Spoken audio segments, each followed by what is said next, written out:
નમસ્કાર, સ્વાગત છે તમારું યુટ્યુબ ચેનલમાં. આજે આપણે વાત કરશું વિટામિન્સ વિશે. વિટામિન્સ શું છે, વિટામિન્સ શરીર પર કેવી અસર કરે છે, એની બહુ જ ટૂંકમાં માહિતી મેળવવાનો આપણે અહીંયા પ્રયાસ કરશું. વિટામિન્સ જે છે એ વિટામિન્સની આપણે બહુ પાયાની માહિતી જે છે એ ક્યાંથી મળે છે એની પણ આપણે ખાસ ચર્ચા કરશું. એટલે મુખ્ય મુદ્દો આખા વિડીયોમાં એ ક્યાંથી મળે છે, એના જે સ્ત્રોતો છે એ મહત્ત્વનું છે અને એ શું અસર કરે છે એ મહત્ત્વનું છે.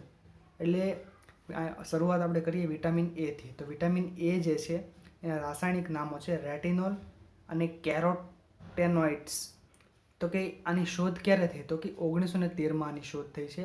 એલ્મર મેક્યુલમ એન્ડ ધ માર્ગારાઇટ ડેવિસ, આ બે જણ છે, આ જે બે વ્યક્તિઓ છે એણે વિટામિન એની શોધ કરેલી છે. તો કે પ્રાઇમરી નેચરલ સોર્સિસ આપણને એ ક્યાંથી મળે છે? તો કે એ આપણને મળે છે એનિમલ પ્રોડક્ટમાંથી. તો કે એનિમલ પ્રોડક્ટ કે તો કે લીવર, એગ યોલ્ક, ડેરી પ્રોડક્ટ, તો એમાંથી આપણને આ વિટામિન્સ પ્રાપ્ત થતું હોય છે. પછી છે ફ્રૂટ્સ એન્ડ વેજીટેબલ પ્રોડક્ટ્સ. એમાં છે મેલન, મેંગોઝ, સ્પિનેચ એન્ડ કેરોટ, એટલે કે ગાજર જે કહીએ એમાંથી આપણને આ વસ્તુઓ મળતી હોય છે. The primary source of vitamins A, the retinols, is the found in the liver, egg yolk, butter, whole milks, and the cheese. Carotenoids are found in the orange flesh, sweets, potatoes, orange flesh, fruits, melon, mangoes વગેરેમાંથી આપણને આ vitamins પ્રાપ્ત થતું હોય છે. તો vitamin એની વાત થઈ ગઈ. વાત કરીએ આપણે વિટામિન ડી વિશે. વિટામિન ડી જે છે એને કાલ્સીફેરોલ તરીકે ઓળખવામાં આવે છે. 1922માં શોધ થઈ છે એલ્મર મેક્યુલમ દ્વારા. આનો જે પાયાનો જે સ્ત્રોત છે એની તો આપણે વાત કરીએ તો ખાસ કરીને એનિમલ પ્રોડક્ટની વાત કરીએ તો ઓલી ફિશ છે, એગ યોલ્ક છે અને બીફ એટલે કે માંસમાંથી આ પ્રકારનું વિટામિન્સ પ્રાપ્ત થતું આવે છે, મળે છે. ફ્રૂટ્સ એન્ડ વેજીટેબલ પ્રોડક્ટ્સમાં ખાસ કરીને મશરૂમ જે છે, મશરૂમ જેને કહેવાય, એમાંથી પણ આ વિટામિન ડી પ્રાપ્ત થાય છે. અને ખાસ કરીને જે સનલાઇટ છે એની પણ અહીંયા ઉલ્લેખ કરેલો છે કે sunlight the exposure to the ultraviolet B rays in the necessaries for the body to the synthesize vitamin D from the precursors in skin. આપણા શરીરમાં એવી સંરચના છે કે વિટામિન ડી જો આપણે મેળવવું હોય તો આપણે સનલાઇટમાં રહેવું પડે.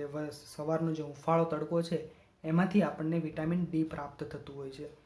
કુદરતી રીતે પણ આ વિટામિન્સ અસ્તિત્વ ધરાવે છે, એની પણ વાત છે. પછી આપણે વાત કરીએ છીએ વિટામિન ઈ વિશે. વિટામિન ઈ જે છે એને ટોકોફેરોલ તરીકે ઓળખવામાં આવે છે. આ 1922માં આની શોધ થઈ છે. હર્બર્ટ એમ ઇવાન્સ, અહીંયા એનું રાસાયણિક તંત્ર આપેલું છે, રાસાયણિક સૂત્ર પણ આપેલું છે જેને આપ સમજી શકો છો. બાયો અવેલેબિલિટી ઇન વિટામિન્સની પણ અહીંયા વાત કરેલી છે. ખાસ કરીને એ ક્યાંથી મળે છે તો ખાસ કરીને બે વિભાગમાંથી મળે છે. એનિમલ પ્રોડક્ટની જો વાત કરીએ તો આપણને ડેરી પ્રોડક્ટ જે છે, ડેરીની દૂધની જે બનાવટો છે એમાંથી આપણને આ પ્રકારનું વિટામિન્સ પ્રાપ્ત થતું હોય છે. ખાસ કરીને ઈંડામાંથી વિટામિન ઈ મળતું હોય છે.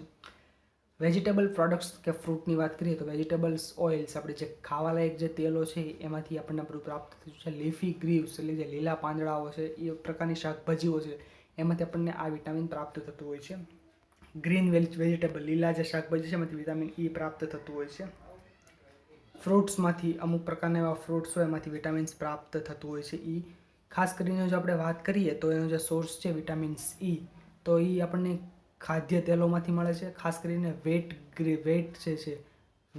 જમ and sunflowers and the rapeseeds oil જે છે એમાંથી મળે છે. Other good source of vitamins are the leafy green vegetables, જે લીલા શાકભાજીઓ છે, સ્પિનાચ છે, એ પ્રકારના ઝાડ છે, નટ્સ એટલે કે જે દાણા ધરાવતી હોય એવી જે વનસ્પતિઓ છે એમાંથી મળે છે. ખાસ કરીને આલમંડ્સ, જે બદામ કહીએ છીએ, પીનટ્સ, એ માંડવી જેને આપણે મગફળી તરીકે પણ ઓળખીએ છીએ, એમાંથી આપણને વિટામિન્સ ઈ મળે છે. આગળ આપણે વાત કરીએ વિટામિન કે વિશે. વિટામિન કે પણ આપણા શરીર માટે બહુ અગત્યનો ભાગ ભજવે છે. એને ફિલોક્વિનોઇન અથવા તો મેનાક્વિનોઇન્સ એવા બે નામે એને ઓળખવામાં આવે છે. Years of discovery. 1929માં વિટામિન કેની શોધ થઈ છે. હેનરિક કાર્લ પીટર ડેમ નામના એક વૈજ્ઞાનિકે એની શોધ કરી છે. કુદરતી રીતે એ કઈ રીતે અસ્તિત્વ ધરાવે છે, આપણને ક્યાંથી મળે છે, તો ખાસ કરીને એનિમલ પ્રોડક્ટની વાત કરીએ તો ડેરી પ્રોડક્ટ, મીટ એટલે કે માંસમાંથી, અને લીવરમાંથી, પ્રાણીઓનું જે લીવર છે એમાંથી આ પ્રકારની વિટામિન્સ પ્રાપ્ત થતું હોય છે. અને વેજીટેબલ પ્રોડક્ટ્સની વાત કરીએ તો લીફી વેજીટેબલ્સ, ખાસ કરીને પાંદડાવાળા જે શાકભાજીઓ છે એમાંથી આ મળે છે આપણને. ખાસ કરીને કેબીજ આપણે જે ખાઈએ છીએ એમાંથી વિટામિન્સ કે આપણને મળે છે. કયું વિટામિન? કે. કેબીજમાંથી. વેજીટેબલ ઓઇલ્સ જે ખાદ્ય તેલો છે, જે વેજીટેબલ્સ ઓઇલ તેલો છે, જે શાકભાજીમાંથી નીકળતા જે તેલો છે, મકાઈનું તેલ છે, એ પ્રકારનું જે તેલ છે એમાંથી આપણને વિટામિન કે મળતું હોય છે. વિટામિન કે ખાસ કરીને આપણને પ્લાન્ટ ફૂડ્સ આર ધ એક પ્રકારનો ખાવાલાયક એક છોડ છે, એમાંથી પણ આ વિટામિન્સ મળતું હોય છે. તો આપણને આ વિટામિન, અહીંયા એનું રાસાયણિક સૂત્ર પણ આપેલું છે. આગળ આપણે વાત કરીએ વિટામિન બી વિશે. તો જે વિટામિન બી છે એ વિટામિન બી1, તો એનું જે રાસાયણિક નામ છે એ છે થિયામિન, એટલે કે વૈજ્ઞાનિક નામ છે એનું. યર ઓફ ડિસ્કવરી 1897માં આની શોધ થઈ છે. ક્રિશ્ચિયન ઇક્ઝામેન નામના વૈજ્ઞાનિકે આની શોધ કરી છે. Thiamine is the sulphur contains vitamin that the participates in the energy metabolism, જે શરીરની જે ઉર્જા સાથે જે રાસાયણિક પ્રક્રિયાઓ થાય છે એની સાથે સંકળાયેલું આખું વિટામિન્સ છે. કન્વર્ટિંગ ધ કાર્બોહાઈડ્રેટ્સમાં કન્વર્ટ થાય છે. Lipids and the proteins into energy. Thiamines also plays a key role in the nerve and muscles activity. આપણી જે ચેતા રાસાયણિક પ્રક્રિયાઓ છે, મસલ્સની જે આપણી જે ન્યુરોસર્જિકલ જે પ્રોસેસ છે, મગજની ન્યુરો પ્રોસેસ છે, નર્વસ સેલ સાથે સંકળાયેલી જે ક્રિયાઓ છે એની સાથે સંકળાયેલી જે આખી જે આ બાબતો છે એને વિટામિન બી1 અસર કરે છે. એનું રાસાયણિક સૂત્ર પણ અહીંયા આપેલું છે, આપણે વાંચી શકો છો. આ તો આપણને જાણીએ કે બી1 ક્યાંથી મળે. તો બી1 ખાસ કરીને એનિમલ પ્રોડક્ટની વાત કરીએ તો એમાંથી આફલા છે, પછી ફિશ છે, મીટ છે, એમાંથી મળતું હોય છે. અને ખાદ્ય વસ્તુની વાત કરીએ તો એમાંથી વોલ ગ્રેન્સ સિરિયલ્સમાંથી મળે છે, ફ્રૂટ્સમાંથી મળે છે, નટ્સમાંથી મળે છે, વગેરે વગેરેમાંથી. અહીંયા આપ ચિત્ર જોઈ શકો છો એમાંથી આપણને મળી શકે છે વિટામિન બી1. આગળ વાત કરીએ બી2ને આપણે કહીશું રિબોફ્લાવિન, જેની શોધ થઈ છે 1922માં. એનું કોઈ જાણકાર નથી કે એને કોની શોધ કરી, કે કોણે કયા વ્યક્તિએ શોધ કરી, એની કોઈ માહિતી આપણને પ્રાપ્ત થતી નથી. એનિમલ પ્રોડક્ટ, ખાસ કરીને ઈંડા છે, મીટ છે, મિલ્ક છે, ડેરી પ્રોડક્ટ છે, એમાંથી આ પ્રકારના વિટામિન્સ આપણને મળતા હોય છે. Wall grain serials and the green leafy vegetables, જે લીલા શાકભાજીઓ છે, જે લીલા પાંદડાવાળા શાકભાજીઓ છે, એમાંથી આ પ્રકારનું વિટામિન્સ આપણને મળતું હોય છે. વોલ ગ્રીન અનેક પ્રકારનું જે અનાજ છે, અનાજમાંથી આ પણ બાબતો આપણને મળે છે. ખાસ કરીને વિટામિન બી2 છે જે એ ખાસ કરીને લીવર, કિડની અને હાર્ટ એની માટે અગત્યનું છે.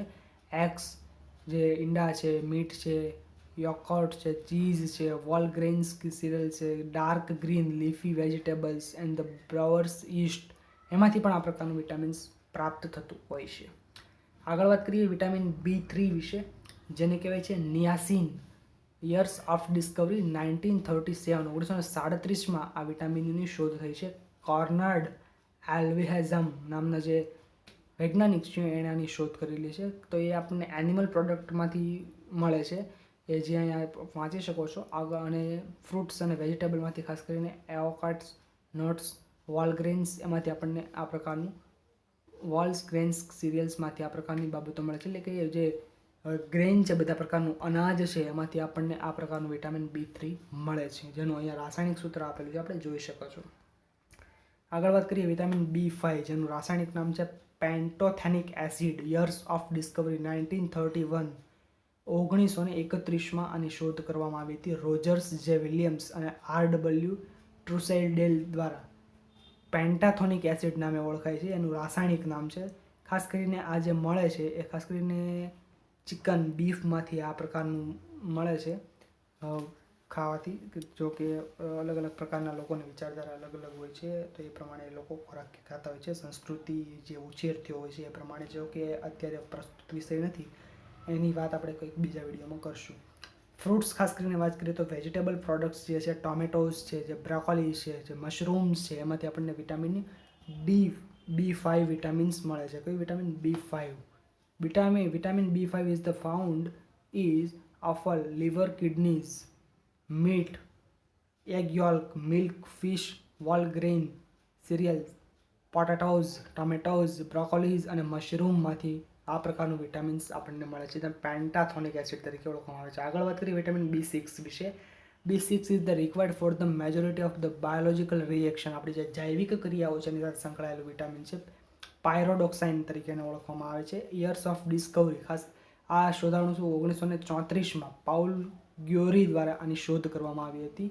ખાસ કરીને એ આપણને મળે છે many good source of the vitamin B6 including the chicken, liver, nuts, chickpeas, maize and the whole grain cereals and vegetables, bananas, potatoes and other scratchy vegetables also good source.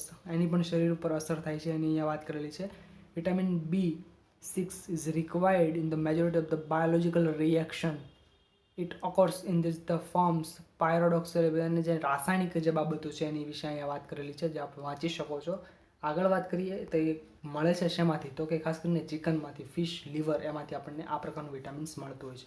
ફૂડ્સની જો વાત કરીએ તો એ ખાસ કરીને નટ્સ, ચિકપીસ, મેઇઝ એટલે કે મકાઈમાંથી B6 નામનું vitamin મળે છે. બનાનાઝમાંથી પણ આપણને B6 વિટામિન્સ મળે છે. આગળ આપણે વાત કરીએ વિટામિન B7 વિશે.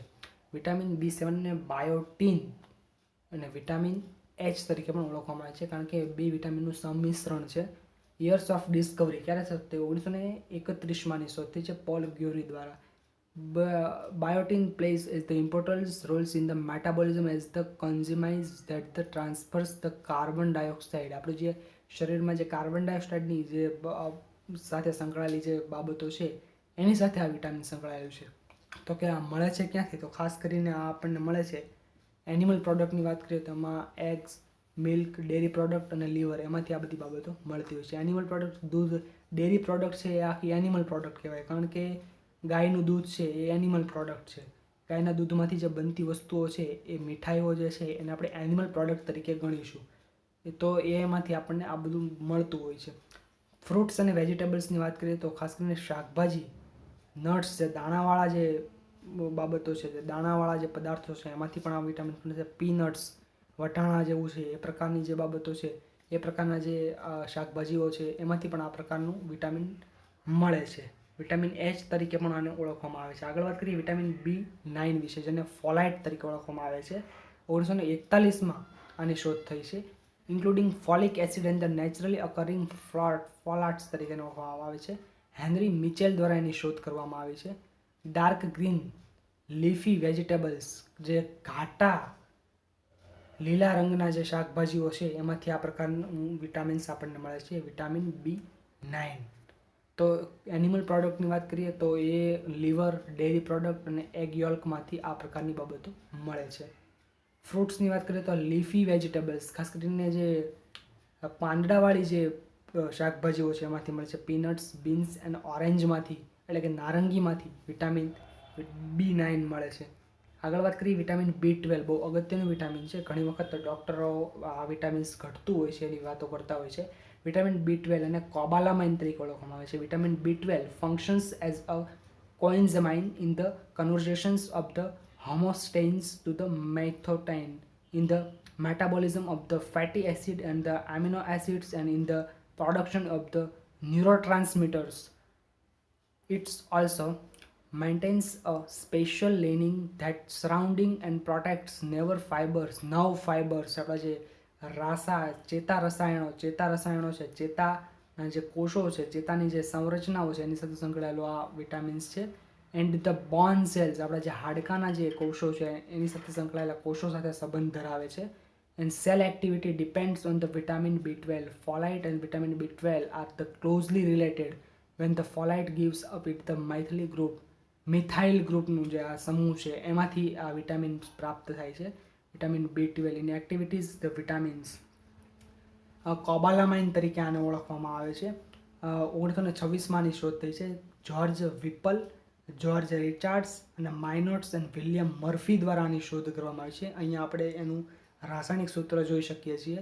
ખાસ કરીને આ સેલફિશ, ફિશ, લીવર, મીટ, મિલ્ક અને ડેરી પ્રોડક્ટમાંથી આ વિટામિન્સ મળી આવતું હોય છે. પણ કેટલીક વખત અમુક શરીરમાં અમુક પ્રકારના કોષોમાં પ્રોબ્લેમ આવી જતી હોય છે તો એના B12 બહારથી પણ લેવામાં આવતું હોય છે. કેટલાક ડૉક્ટરો આના ઇન્જેક્શનો આપતા હોય છે. ખાસ કરીને જે લોકો ને અમુક પ્રકારની સમસ્યા હોય, અમુક ઉંમરે અમુક પ્રકારનું વિટામિન્સ ઘટતું હોય છે તો એને આમાંથી મળતું હોય છે. એટલે અલગ અલગ એને ઇન્જેક્શનો આપવામાં આવતા હોય છે. વિટામિન Cની વાત કરીએ તો એને એસ્કોર્બિક એસિડ તરીકે ઓળખવામાં આવે છે. 1926માં એની શોધ થઈ છે. જ્યોર્જ વિપલ, જ્યોર્જ રિચાર્ડ માઇનોટ અને વિલિયમ મર્ફી દ્વારા એની શોધ કરવામાં આવી છે. ડેરી પ્રોડક્ટમાં ખાસ કરીને લીવર, મિલ્ક ડેરી પ્રોડક્ટમાંથી મળી આવે છે. ફ્રૂટ્સ, વેજીટેબલ પ્રોડક્ટ્સ જે છે citrus fruits, tomatoes, green leafy vegetables જે લીલા શાકભાજીઓ છે એમાંથી મળી આવેલી છે. પછી છે કોલિનાઇલ. કોલિનાઇન પણ એક પ્રકારનું વિટામિન્સ છે જે યર્સ ઓફ 1962માં એની શોધ થઈ છે એડોલ્ફ ક્રેચર દ્વારા. એ પણ 2 પ્રકારની બાબતમાંથી મળી આવે છે જે અહીંયા આપ જોઈ શકો છો. Minerals associated the body function. તો આગળ એટલી વાત કરીએ અને આપણે વાતને પૂર્ણ કરીએ છીએ. ધન્યવાદ.